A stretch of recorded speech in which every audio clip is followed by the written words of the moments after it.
నమస్కారం. అందరూ గిర్ని పట్టిన తర్వాత నేను గిర్ని పట్టాలి.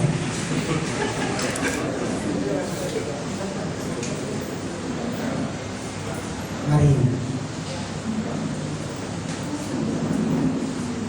చూద్దాం, నాకేమైనా కొన్ని గింజలు మిగిలించారా, నేను పట్టగలనా అనేది. పుస్తకం చదివిన తర్వాత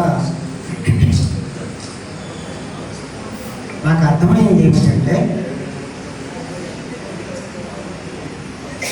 వరప్రసాద్లో ఒక తల్లాట ఉంది.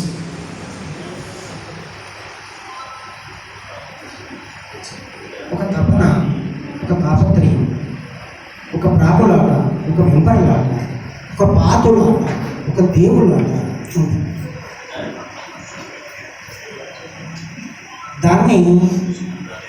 దాన్ని పంచుకోవడానికి కవిత్వం కన్నా గొప్ప మాధ్యమం లేదు అనుకున్నాడు. మనుషుల కన్నా కూడా అతనిలో ఉన్నటువంటి దుఃఖాన్ని, అతనిలో ఉన్నటువంటి సంతోషాన్ని పంచుకోవడానికి గొప్ప వేడిగా పోయట్రీ అనుకున్నాడు.